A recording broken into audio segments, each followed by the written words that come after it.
DB workshop channel में आपका स्वागत है। आज हम देखेंगे कि पाइथन में एक बेहतर ऐप कैसे बनाई जाए। अगर आपने कभी पाइथन में जीयूआई ऐप नहीं बनाई है तो ये वीडियो सिर्फ आपके लिए ही है। You will wonder how easy it is to make an better app using Python tkinter library.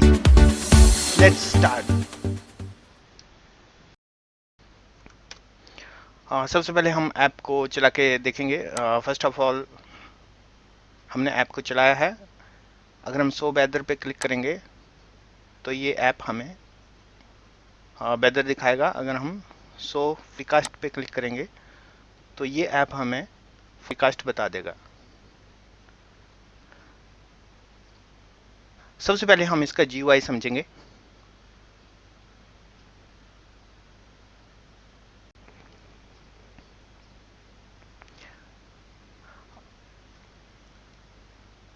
Python में जीयूआई ऐप बनाने के लिए हमने tkinter लाइब्रेरी का यूज़ किया है। tkinter से हम विंडोज़ बना सकते हैं। तो सबसे पहले हमने एक विंडो बना ली है। आप देख रहे हैं कि एक 600 एंड 360 इस डायमेंशन की हमने एक विंडो बना ली है। विंडो के अंदर हमने एक कैनवस बनाया है और कैनवस के अंदर हम डिफरेंट फ्रेम्स को पुट करेंगे। चलो शुरू करते हैं। सबसे पहले हमारे पास फ्रेम 0 है। फ्रेम 0 इसमें सिर्फ एक मैसेज लिखा है। फिर उसके बाद फ्रेम है। फ्रेम में हमने एक टेक्स्ट बॉक्स और 2 बटन प्लेस किया है। उसके बाद हमारे पास एक और फ्रेम है जिसमें हमने आइकन प्लेस किया है। उसके आगे एक और फ्रेम है जिसमें हमने सिटी को प्लेस किया है। उसके आगे एक डिस्क्रिप्शन का अलग से फ्रेम बनाया है। उसके आगे हमने एक टेम्परेचर के लिए फ्रेम बनाया है। फ्रेम्स को कैनवस में रखने के लिए हमारे को उसके डायमेंशन सेट करने पड़ते हैं। हमारे पास 4 पैरामीटर हैं, जैसे कि relative X, relative Y. Relative X, relative Y हमें ये बताता है कि फ्रेम कहाँ से शुरू होगा। जैसे कि हम आइकॉन फ्रेम की बात करते हैं तो इसमें लिखा हुआ है रिलेटिव एक्स इक्वल टू 0.5। इसका मतलब है कि x के लिए x की वैल्यू निकालने के लिए कि फ्रेम कहाँ से शुरू होगा, हम 5% जगह छोड़ दें। तो हम इस पूरे फ्रेम में 5% जगह छोड़ेंगे तो लगभग यहाँ आ जाएंगे। और उसी तरह बाई कोऑर्डिनेट निकालने के लिए हम क्या करेंगे, 20% जगह छोड़ देंगे। तो इसका मतलब है कि हम यहाँ से 20% जगह छोड़ देंगे और यहाँ से हमारे पास, अगर हम आइकॉन्फ की बात करते हैं तो हम यहाँ पे 5% जगह यहाँ से छोड़ देंगे और 20% जगह बाई डायमेंशन में छोड़ देंगे। तो इसका मतलब है कि हम लगभग यहाँ पे आ जाएंगे जहाँ आप कर्सर देख रहे हैं। 5% हमने एक्स एक्सिस में छोड़ दिया है और 20% हमने बाई एक्सिस में छोड़ दिया है। यहाँ पे ये जो टॉप का पॉइंट होता है, यहाँ ये पॉइंट होते हैं 0 0। दैट मीन्स आप यहाँ देख सकते हैं जहाँ के कर्सर है, यहाँ पे x 0 है और y 0 है। इसका मतलब है कि अगर हम 5% x छोड़ते हैं तो लगभग हम यहाँ आएंगे और अगर हम 20% y छोड़ते हैं तो लगभग हम यहाँ पे आ जाएंगे। तो उसके बाद हमने ये देखना है कि बिट्स कितना है। बिट्स हमारे को इसमें बताया गया है कि हमारे को बिट्स जो है 25% इसका सेट करना है और इसका जो हाइट है वो 15% सेट करना है। अब क्योंकि ये हमारा फ्रेम है, इसको हम इसका बिट्स हम घटा सकते हैं, बढ़ा सकते हैं और इसका हाइट भी हम घटा और बढ़ा सकते हैं। तो ये ओवरऑल पर्सपेक्टिव में बात करता है कि इसकी जो बिट्स होगी वो टोटल स्क्रीन की बिट्स का 25% लेना है। क्योंकि हम यहाँ पे हैं तो हमने टोटल स्क्रीन का 25% बिट्स लेना है। तो हम इसको स्क्यूज कर देंगे और हम यहाँ पे ये सेंटर में अलाइन कर देंगे और इसकी जो है बिट्स एक्चुअली घटा देंगे। टोटल स्क्रीन का 25% ही लेना है। हाइट में हम टोटल स्क्रीन का 15% हाइट लेंगे। तो टोटल स्क्रीन का 15% हाइट ही अपने आप कैलकुलेट करके हमारा फ्रेम यहाँ पे प्लेस कर देगा। उसी तरह से हम सारे फ्रेम्स में यही सेम फार्मूला लगाया है। जैसे कि x का वैल्यू निकालने के लिए 5% जगह छोड़नी है, y का वैल्यू निकालने के लिए हमने फर्स्ट फ्रेम के लिए 0, आप देख सकते हैं कि फर्स्ट फ्रेम के लिए हमने y की वैल्यू 0 रखी है क्योंकि फर्स्ट फ्रेम टॉप पे है। और इसके लिए हमने विड्थ जो है रिलेटिव विड्थ 1 कर दी है। रिलेटिव विड्थ 1 का मतलब 100%, जितनी जगह है पूरी घेर लें। तो रिलेटिव विड्थ का मतलब है कि जितना भी फ्रेम है पूरी स्क्रीन में 100% जगह को कंज्यूम कर लेगा। इसकी हाइट जो है वो 10, इसका मतलब है कि 10% हाइट लेनी है। टोटल स्क्रीन के साइज का 10% जो है ये फ्रेम कंज्यूम कर लेगा। तो हमने फर्स्ट फ्रेम बना दिया है। इस फ्रेम के अंदर हम मैसेज प्रिंट करा देंगे, कुछ नहीं है उसमें, हम सिर्फ एक लेबल बनाएंगे और उसमें मैसेज रख देंगे, बस ये मैसेज उस फ्रेम में प्रिंट हो जाएगा। नेक्स्ट हम एक और फ्रेम बनाएंगे जिसका नाम है फ्रेम। फ्रेम के अंदर हमने उस फ्रेम का लोकेशन पता करना है। तो हमें पता है कि फ्रेम के लिए यहाँ पे हमारे पास रिलेटिव एक्स 5% जगह छोड़ दें, रिलेटिव बाई 10% जगह छोड़ दें। तो पूरी स्क्रीन में 10% जगह छोड़ा, तो हम यहाँ पे आगे हैं, लगभग इस लाइन पे हम हैं। 10% बाई की वैल्यू जो है वो 10%, पूरी स्क्रीन का 10% जगह छोड़ के बाई की वैल्यू आ जाएगी। तो ये लाइन आ जाएगी बाई एक्सिस पे, और एक्स एक्सिस के लिए हमने सिर्फ 5% जगह छोड़नी है, तो लगभग हम यहाँ पे आ जाएंगे। अब इसके बाद ये बता रहा है कि ठीक है फ्रेम तो यहाँ रखेंगे, लेकिन इस फ्रेम की विड्थ क्या रखनी है और इस फ्रेम की हाइट क्या रखनी है। इसकी विड्थ रखने के लिए बताया गया है कि 75% आप इस फ्रेम को प्लेस करें। इसका बिट सिर्फ 75% ही रखें, उससे ज़्यादा मत रखें। तो हमने इसको थोड़ा स्क्यूज कर दिया और 75% ही जगह लिया है। जबकि इसका हाइट के लिए बोला गया है, अगर आप पैरामीटर देखेंगे यहाँ पे, तो इसका हाइट जो है वो 0.1 है। दैट मीन्स 10% आप हाइट एडजस्ट कर दें और 75% आप इसकी बिट्स एडजस्ट कर दें। तो हमने इसको थोड़ा स्क्यूज कर दिया है। स्क्यूज करने से क्या हुआ है कि इसकी बिट्स जो है वो 75% आई है, और इसका जो हाइट है वो सिर्फ 10% लेना है ओवरऑल स्क्रीन के साइज का। तो ये फ्रेम बन गया है। उसके बाद हमने नेक्स्ट फ्रेम बनाया है। नेक्स्ट फ्रेम में भी वही लॉजिक है। एक्स कोऑर्डिनेट की वैल्यू आएगी है 5% जगह छोड़ के एक्स शुरू हो जाएगा, और बाई जो है वो 20%। टोटल स्क्रीन का 20% छोड़ के हमारा ये फ्रेम यहाँ से शुरू होता है। इस फ्रेम की हाइट हमने 15%, टोटल स्क्रीन के साइज का 15% कैलकुलेट करके उतनी हाइट दे देगा, और इसका बिड्थ जो है वो टोटल ओवरऑल स्क्रीन के बिड्थ का 25% इसको दे देगा। तो इसने 25% बिट्स दे दिया है, क्योंकि हमने इसको कहीं एंकर नहीं किया है। हमने नहीं बताया कि इसको लेफ्ट में रखना है, राइट में रखना है। तो बाय डिफॉल्ट ये सेंटर अलाइंड है, अपने आप को बाय डिफॉल्ट इसने सेंटर में प्लेस कर दिया है। उसी तरह हम सारे फ्रेम बना लेंगे। इस स्क्रीन में इस डायग्राम में हमने यही समझा है कि हम फ्रेम बनाएंगे और फ्रेम को एक्स की वैल्यू बाई की वैल्यू के हिसाब से उसको प्लेस कर देंगे, और उस फ्रेम की विड्थ कम या ज़्यादा कर सकते हैं।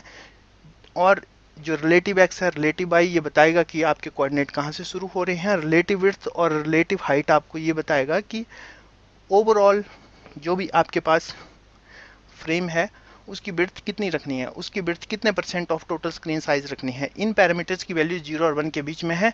0 का मतलब 0%, 1 का मतलब 100%। तो 0.2 का मतलब 20%, 0.25 का मतलब 25%। तो ये सब हमारा GUI है।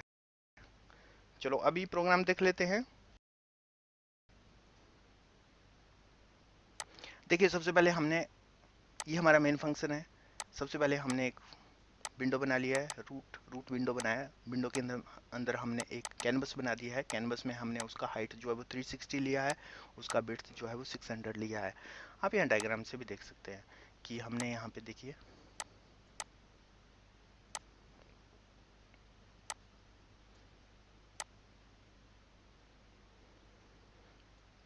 आप यहाँ पे देख सकते हैं कि सबसे पहले हमने रूट विंडो बनाया है। विंडो का टाइटल हमने दे दिया वेदर ऐप, जो कि देखिए यहाँ पे लिख के आ रहा है वेदर ऐप।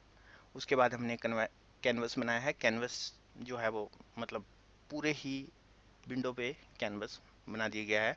कैनवस का डायमेंशन दिया गया है 360, और 360 इसका हाइट है, 600 इसका विड्थ है। तो इसका मतलब है कि 360 इस डायमेंशन में हाइट है, और इधर को इसका विड्थ है, और इधर को इसका हाइट है। तो उस हिसाब से ये कैनवस बना देगा। कैनवस के अंदर ये जो नेक्स्ट लाइन लिखी है ना, इसमें लिखा है कि हमने ये मैंने एक फाइल रखी है उसी फोल्डर में जहाँ प्रोग्राम रखा है। तो क्या होगा कि ये फोटो इमेज लाइब्रेरी को उठा के वो बैकग्राउंड इमेज को सेट कर देगा और एक लेबल बनाएगा, और लेबल के अंदर उस इमेज को सेट कर देगा। उसके आगे अब इस लेवल को प्लेस कहाँ करना है, रिलेटिव विड्थ 1 और रिलेटिव हाइट इक्वल टू 1। इसका मतलब होता है कि भाई 100% हाइट ले लो, 100% विड्थ ले लो। तो इसका मतलब है कि पूरे ही कैनवस में इसने इमेज को लगा दिया है। अच्छा नेक्स्ट बात करते हैं। उसके आगे हमने यहाँ लिखा हुआ है कि फ्रेम 0। तो हमने फ्रेम 0 बनाया है येलो कलर में, और उसके बाद हमने फ्रेम को प्लेस कहाँ करना है। तो फ्रेम को प्लेस करने का यहाँ पे बताया गया है कि रिलेटिव एक्स और रिलेटिव एक्स मतलब 5% एक्स के लिए जगह छोड़ दें और बाई के लिए 0% जगह छोड़ें। इसका मतलब है कि हम यहाँ पे टॉप स्क्रीन के टॉप लेफ्ट कॉर्नर पे हैं, 5% जगह छोड़ देते हैं, थोड़ा यहाँ आ जाएंगे और उसके आगे बाई इक्वल टू 0 है, मतलब हम यहाँ पे बिल्कुल ही टॉप ऑफ द स्क्रीन है। अब इसमें हमने ये देखना है कि बिट्स कितना रखना है। Bits equal to 1, bits equal to 1 मतलब 100% बिट्स ले लें, पूरा ही बिट्स ले लें, मतलब पूरी जगह घेर लें। उसके बाद रिलेटिव हाइट इक्वल टू 10%। इसका मतलब है कि पूरी स्क्रीन का 10% जो है वो इस फ्रेम को दे दें। तो इसने क्या किया, यहाँ पे देखिए एक फ्रेम बना दिया, उसको 10% पूरी स्क्रीन का बिट्स दे दिया, पूरी स्क्रीन का बिट्स जो है 100% दे दिया, जबकि इसका जो हाइट है वो 10% ही दिया। अब नेक्स्ट क्या है, इस फ्रेम के अंदर हमने एक लेबल बना दिया, लेबल में हमने एक मैसेज लिख दिया और फिर उस मैसेज को यहाँ पे प्लेस करके, प्लेस का मतलब वहाँ चिपका दिया जाए, 100% बिट्स दिया जाए, 100% हाइट दिया जाए। तो हमारा क्या हुआ, यहाँ पे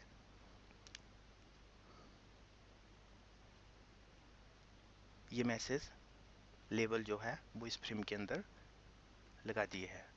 उसके बाद हमारा नेक्स्ट फ्रेम आता है। नेक्स्ट फ्रेम हमारे पास जो है उसका नाम है फ्रेम। अब यहाँ पे देखें,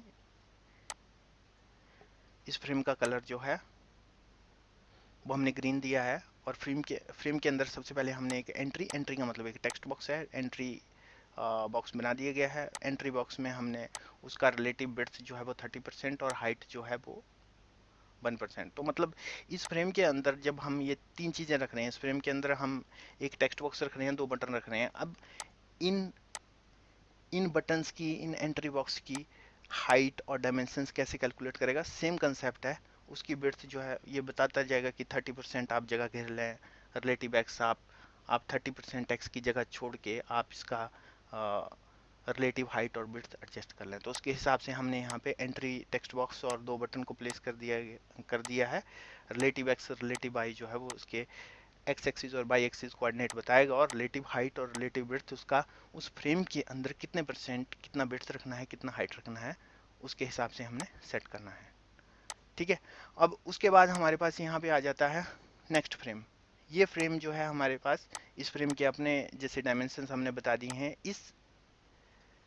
इस स्क्रीन को देख के हम समझ सकते हैं कि कौन से फ्रेम का कितना रिलेटिव बिड्थ हमने रखा है। देखिए, सब फ्रेम के लिए, ये लास्ट के 4 फ्रेम के लिए हमने रिलेटिव बिट्स 25% रखा है। टोटल स्क्रीन का 25% बिट्स हम इन फ्रेम को देंगे, जबकि रिलेटिव हाइट हमने 15% दिया है। इसका मतलब है कि टोटल स्क्रीन का 15% हाइट हम हर फ्रेम को दे देंगे। ठीक है जी। उसके बाद हमारे पास हमारा ये GUI बन के तैयार हो जाएगा। जब हमारे पास ये GUI बन जाएगा तो हम इसमें से वेदर एप्लीकेशन, वेदर कैसे चेक करेंगे वो हम इसके बाद डिस्कस करेंगे। देखिए, ये हमारे पास एक पेज 1 फंक्शन है और रूट डॉट मेन लूप जो है वो ये हेल्प करेगा हमें, हमारा मेन टीके इंटर का जो मेन इंस्टेंस है, जो मेन विंडो है, उसको रेंडर करने के लिए ये फंक्शन हेल्प करता है। सबसे पहले ये फंक्शन कॉल होता है और रूट जो कि हमने एक विंडो बनाया है टीके इंटर का, उस वो यहाँ पे रेंडर हो जाएगा। अब इसके अंदर हमने GUI सेट कर दिया है। GUI सेट करने के बाद होगा क्या कि देखिए, जैसे हम इस बटन पे क्लिक करेंगे शो वेदर और शो फोरकास्ट, तो लैम्डा फंक्शन हमने बनाया है। लैम्डा फंक्शन होता है इनलाइन फंक्शन। तो हम कमांड पे क्लिक करते हैं, ये lambda function, lambda is just way of calling inline function in Python. तो हम कमांड पे क्लिक करेंगे, ये एक्शन ट्रिगर हो जाएगा। एक्शन ट्रिगर होते ही ये फंक्शन कॉल हो जाएगा। एंट्री डॉट गेट मतलब टेक्स्ट बॉक्स में जो भी हमने लिखा होगा वो सिंपली टेक्स्ट बॉक्स में जो लिखा होगा वो फंक्शन के लिए पैरामीटर बन के पास हो जाएगा। अब देख लेते हैं कि शो वेदर में हमने क्या लिखा है।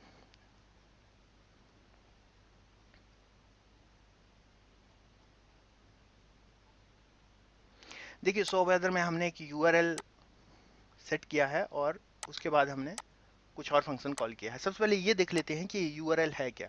देखिए, एक वेबसाइट है openweathermap.org। ये क्या है, आप इस वेबसाइट पे अगर आप अकाउंट बनाएंगे, वहाँ पे आपको API कॉल करने का ऑप्शन मिल जाता है। आप इस यूआरएल को हिट करें विद प्रॉपर पैरामीटर, आपको वो रिटर्न कर देगा कि कौन सी लोकेशन का क्या टेम्परेचर है, क्या फॉरकास्ट है। देखिए वेबसाइट हमने यहाँ ओपन कर ली है। इस वेबसाइट में हम यहाँ पे साइन अप कर सकते हैं और आप फ्रीली इस एपीआई को कॉल कर सकते हैं। यहाँ पे कुछ लिमिट्स हैं फ्री यूजर्स के लिए। तो हमने इस वेबसाइट में अकाउंट बनाया है, उसमें से हम एपीआई पे क्लिक करेंगे। एपीआई पे क्लिक करते ही ये यहाँ पे हमें एक एपीआई की दे देगा। वही एपीआई की जो हमें अकाउंट रजिस्टर करने के बाद मिलेगा, वो हमने अपने प्रोग्राम में सेट करना होता है। फॉर एग्जांपल वेदर की करके हमने ये की जो हमें वहां से मिला है वो हमने सेट करना है यहाँ पे। तो आप इस वेबसाइट पे अकाउंट बना लें और वहां से की जो है आपको फ्री में मिल जाएगा। आप वो की यहाँ पे सेट कर सकते हैं। अच्छा, हम यहाँ डिस्कस कर रहे थे कि सो वेदर फोरकास्ट क्लिक होगा और जो टेक्स्ट बॉक्स में हमारा सिटी होगा वो यहाँ से पास हो जाएगा, हमारा यूआरएल सेट हो जाएगा। अगर हमने वेदर देखना है तो यूआरएल ये है, अगर हमने फोरकास्ट करना है वेदर का तो यूआरएल ये है। बस यूआरएल थोड़ा सा डिफरेंस है। उसके बाद हमने नेक्स्ट फंक्शन कॉल कर दिया है। प्रोसेस यूआरएल ये फोरकास्ट के लिए है और ये प्रोसेस यूआरएल सिंपली जो है वो वेदर दिखाने के लिए है। तो हम प्रोसेस यूआरएल फंक्शन को कॉल करेंगे। प्रोसेस यूआरएल फंक्शन में क्या है कि हमारे पास जो की है वो की प्लस ये जो पैरामीटर हम पास करेंगे एपीआई में, उसका सिंटैक्स है। हमने ये इस तरीके से लिख लेना है कि हमें किस टाइप, इंपीरियल का मतलब है कि हमने इंपीरियल का मतलब है कि हमारे को फ़ारेनहाइट में वो टेम्परेचर दिखा देगा। क्यू का मतलब है कि हम सिटी के हिसाब से सर्च कर रहे हैं। ऐप आईडी जो वेदर की जो हमें मिली है, जो हमने अकाउंट रजिस्टर किया है वहाँ से जो हमें वेदर, वहाँ से जो हमने की मिलेगी वो की हमने यहाँ डाल देनी है। हमने एक लिस्ट बना लिया है, लिस्ट में कुछ पैरामीटर सेट कर दिया गया है। इसी लिस्ट को हमने इसी सिंटैक्स को, क्योंकि ये एपीआई कॉल का सिंटैक्स है, हमने यहाँ पे पैरामीटर सेट कर देना है, हमने यहाँ पे यूआरएल सेट कर देना है। उसके बाद हमने रिक्वेस्ट कॉल कर देना है। रिक्वेस्ट मतलब किसी भी यूआरएल को अगर हम पाइथन में हिट करते हैं तो वो रिक्वेस्ट हमें अलाउ करता है कि हम किसी भी यूआरएल को कॉल करें और उसको कॉल करने के बाद जो हम वो रिजल्ट्स हम फेच कर सकते हैं। देखिए रिस्पॉन्स जो वहाँ से आएगा तो हम उसको सेट कर सकते हैं। ये रिक्वेस्ट डॉट गेट करने के लिए हमारे को ये लाइब्रेरी इंक्लूड करना पड़ेगा। इंपोर्ट रिक्वेस्ट, अगर रिक्वेस्ट इंपोर्ट नहीं हो रहा है तो आपको पीआईपी करके आपको इंस्टॉल करना पड़ेगा। जैसे हमने यहाँ पे कुछ लाइब्रेरी इंपोर्ट किए हैं फ्रॉम टीके इंटर, और जैसे पीआईएल इमेज के लिए हमने इंपोर्ट किया है। रिक्वेस्ट हमने यूआरएल हिट करने के लिए यूज़ किया गया है। तो हमें क्या करना है कि पीआईपी करके इंस्टॉल करके ये लाइब्रेरीज हम इंस्टॉल कर सकते हैं। तो जैसे ही हम इसको कॉल करेंगे तो ये रिस्पॉन्स हमें जेसन में दे देगा। अब जेसन में जो रिस्पॉन्स हमारे पास आएगा वो कुछ इस तरह से रिस्पॉन्स आएगा कि मतलब जेसन को, अब जेसन से डेटा उठाने के लिए कुछ तो सिंटैक्स होता है। ये हमारे पास लेबल्स हैं, हम ये फंक्शन बनाते हैं एक एक पैरामीटर्स को उठाने के लिए। फॉर्मेट स्ट्रिंग सिटी, तो फॉर्मेट स्ट्रिंग सिटी फंक्शन में हम चल जाते हैं। तो इस फॉर्मेट सिटी स्ट्रिंग फंक्शन क्या कर रहा है कि जो भी हमने यहाँ पे जेसन पास किया है, जेसन में से ये बोलता है कि भाई नेम की वैल्यू उठा लें, तो ये नेम की वैल्यू उठा लेता है और हमें सिटी रिटर्न कर देता है। उसी तरह से कई बार क्या होता है कि लिस्ट के अंदर लिस्ट होता है, जैसे के अंदर लिस्ट के अंदर वेदर के अंदर लिस्ट के अंदर वेदर के अंदर डिस्क्रिप्शन का की उठाना है, तो उसका सिंटैक्स ये होता है कि मतलब एरे के अंदर एरे जो है, तो जेसन से डेटा उठाने का ये सिंटैक्स है। तो हमने वो भी यहाँ पे रिटर्न करा दिया है। तो उसी तरह से हमने सारे पैरामीटर्स यहाँ पे रिटर्न करवा लिए हैं। अब चलिए प्रोग्राम को रन करके देखते हैं।